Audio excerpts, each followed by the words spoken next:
السلام عليكم ورحمة الله وبركاته. لازم أطلع النهارده وأتكلم ضروري جدا.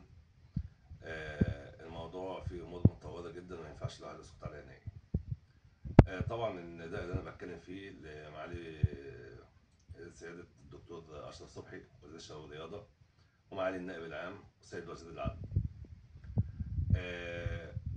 إحنا الفترة اللي فاتت دي القضية كانت هتقف على الدكتورة سمية سليمان فقط لا غير، وطلعت بكفالة 20,000 جنيه.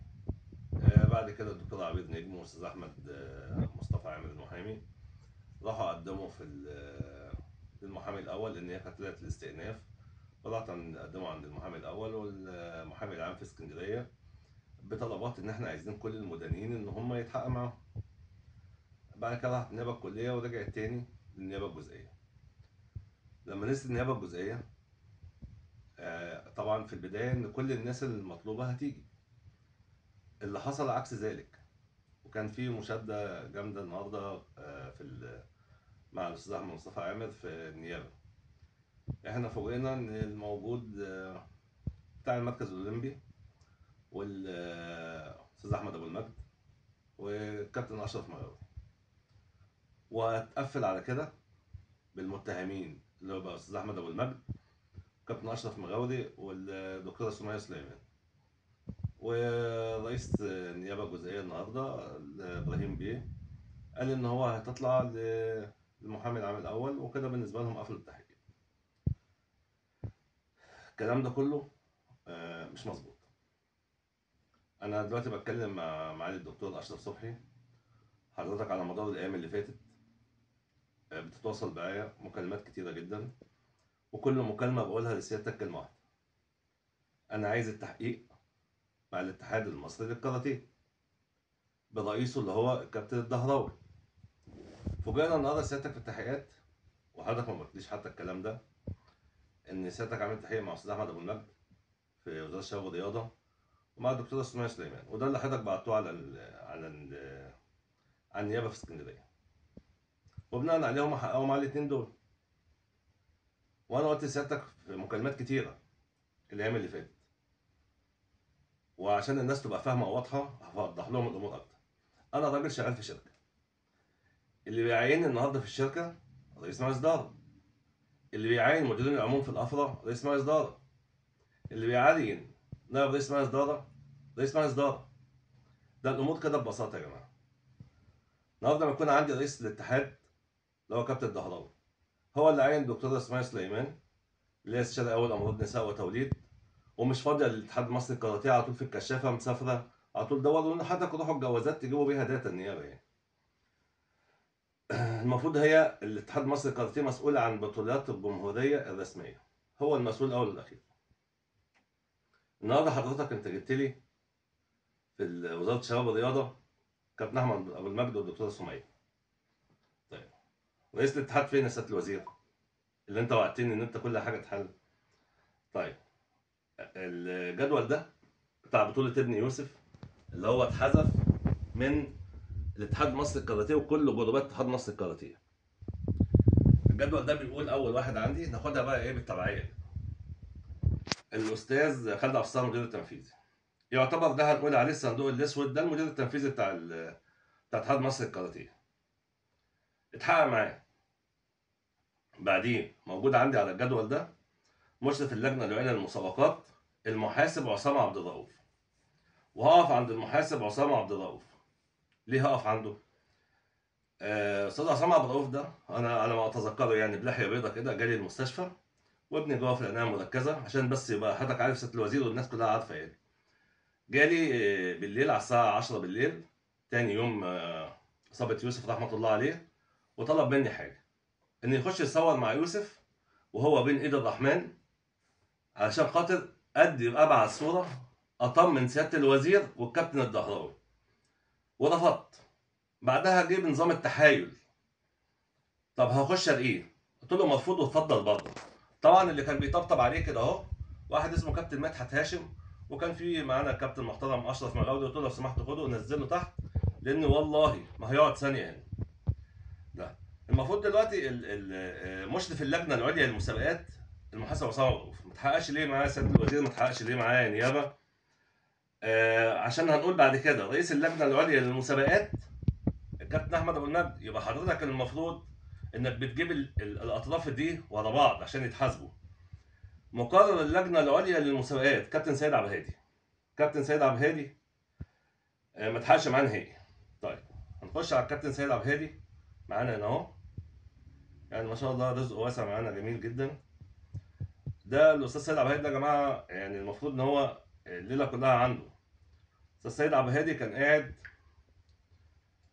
في البطوله ماشي وابن مرمي على الارض، وكان كابتن رزق ما اعرفش كان قاعد ما بيعملش اي حاجه خالص. المشكله بقى في المصيبه دي كلها، انا ما شفتش الكابتن ابو المجد نهائي في البطوله. الصور معايا، بصوا حضراتكم كده هنلاقي بقى الكابتن رزق والكابتن سيد عبد الهادي. بصوا كده، انا الحمد لله معايا كل حاجه، هي اتمسحت من على الاتحاد بس معايا اهو.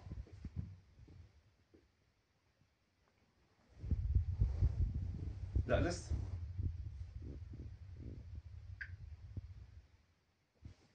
بصوا يا جماعه، ده ابن يوسف اللي واقف على الارض، اللي واقف على الارض وهم جنبه. ايه اللي بيعملوه؟ انا عايز افهم يعني الناس دي فين؟ وبعدين بقى ايه، هنخش برضه على حاجه.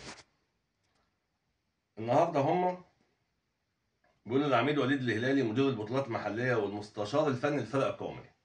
حضرتك انا بقى بسال سؤال يا سياده الوزير، عشان يعني ايه كل واحد يعرف مجراه ويتحاسب. هو تعين من شهرين، اللي قبل منه كان مين يا فندم؟ مين اللي كان قبل منه؟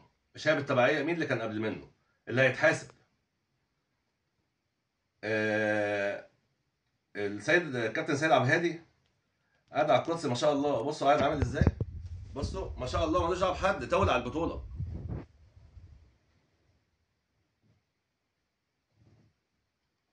ده المفروض يتحاكم يا فندم. يا ابني مرمي قصاد منه، تمام اهو عشان الناس تبقى عارفه. مقرر اللجنه العليا للمسابقات اهو كابتن سيد عبد الهادي اهو، الجدول معايا اللي محذوف من على صفحه الاتحاد، تمام اهو بقى واضح قوي يعني.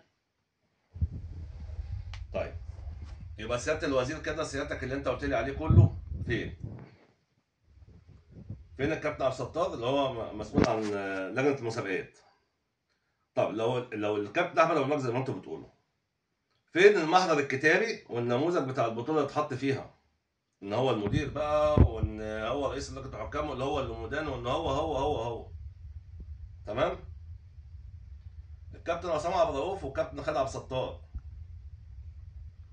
دول اعضاء مجلس الاتحاد مسؤولين، والمفروض ان الناس دي المشرف على رئيس لجنه الحكام الاتحاد المصري الكابتن امين الزعبلاوي.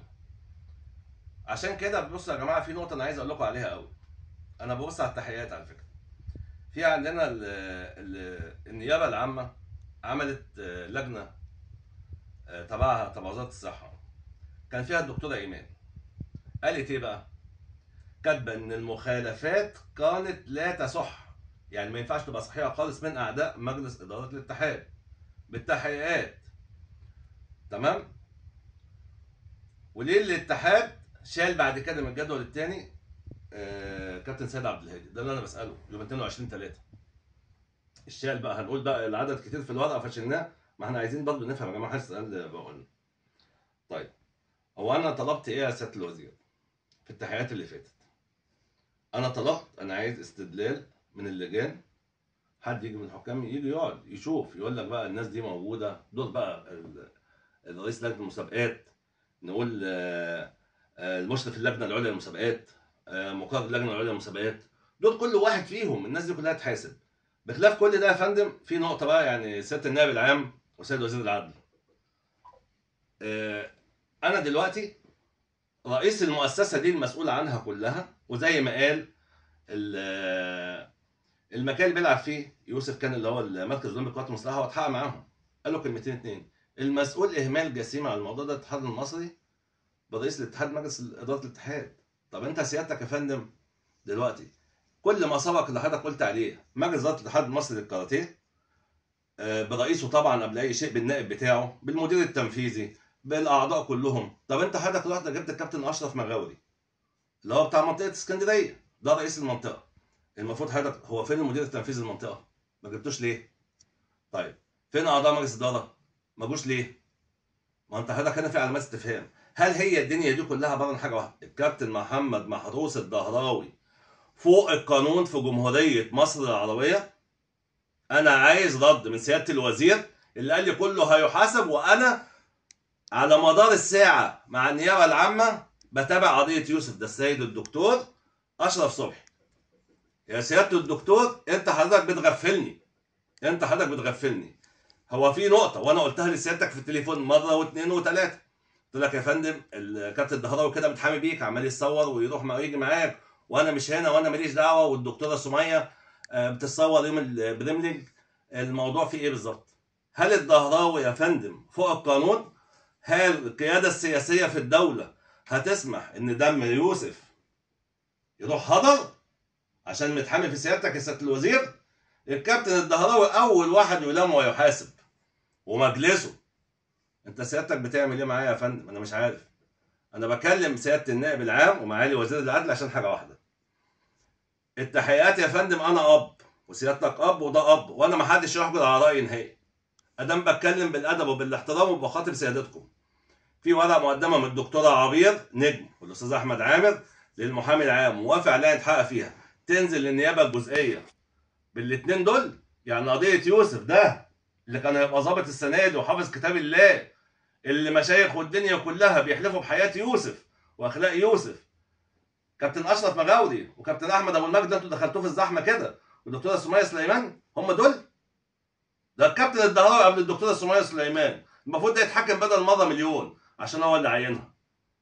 انا النهارده انا نشدتك يا سياده وزير الشباب والرياضه، وحضرتك طلبت مني تديني تذكرتين نروح السعوديه انا ووالدته، قلت لك يا فندم مرفوض. احنا الحمد لله لو عايزين نعمل مليون عمره في السنه هنعملها، مرفوض. لو حج وعايزين نطلع هنعملها، مرفوض. سيادتك قلت لي حاجه اعزيك، قلت لك يا فندم ما ينفعش، عزايا لما حق ابني يجي. على فكره انا عايز اقول لسيادتك على حاجه، صفه ان احنا ناس صعيده وناس محترمين يعني.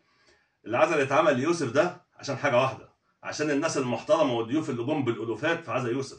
عزا يوسف يا سياده الوزير، عزا يوسف يا جماعه كلها، انا بقول لمصر كلها، عزا يوسف لما انا اقول انا خدت حق يوسف هذبح عجل قدام باب بيت يوسف وهنصب عزا هنا اهو. ده عزا يوسف، انما احنا ما خدناش عزا يوسف، عشان تكونوا عارفين يعني.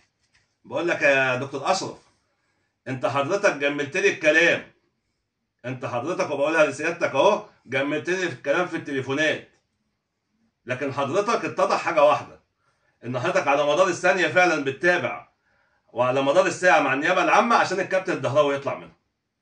بقول لك بعتذر جدا منك يا سياده الوزير، اتمنى اسمع صوتك واشوفك وانت عند بيت يوسف يوم لما الاقي الكابتن الدهراوي بيتحاكم ومجلس ادارته بالكامل، لكن مش عايز ناس كبش فدا. وسياده النائب العام، انا مصري ومواطن، ده حقي على مصر، انا عايز حقي من سيادتك انت وسياده وزير العدل. مفيش حاجه اسمها محسوبيات، مفيش حاجه اسمها عشان خاطر وزير. سياده الريس قال كلمتين، مفيش حد فوق القانون، وانا مش عايز اكتر من كده. كل ما هو اخطا يحاسب، كل ما هو اخطا يحاسب. لكن النهارده اسيب الكابتن الدهراوي عمال يلمع في نفسه عشان البطوله الدوليه؟ لا يا فندم، ما يشال. هو يعني هو لو مات دلوقتي ما حدش هيجي مكانه ويكمل؟ ازاي؟ انا عايز افهم يعني. لو سمحتوا انا هقول لكم كلمتين.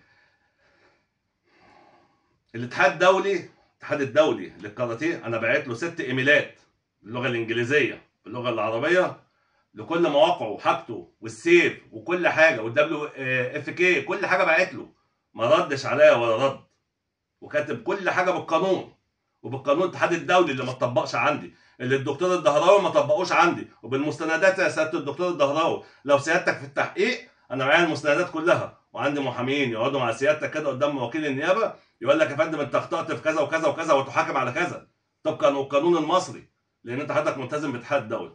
انا بقى بقول لسيادتك يا سياده الوزير الدكتور اشرف، سياده النائب العام، انا برضه مصري واحترم بلدي. انا اسهل حاجه ان اعمل دلوقتي شكوى في اللجنه الاولمبيه، زي ما وقفوا الملاكمه ممكن يوقفوا الكاراتيه، بس انا محترم وبحب بلدي عشان عندي بطوله دوليه. لكن لو انا مش عارف اخد حقي قولوا لي عشان اقول حسبي الله ونعم الوكيل وربنا ييسر الامور. انا كده موضوع يوسف قدام على الملأ، قدام الشعب المصري كله، قدام الشعب المصري بالكامل. حق يوسف امانه في رقبه كل مصري. مش هقول اكتر من كده، اظن رسالتي وصلت. السلام عليكم ورحمه الله وبركاته.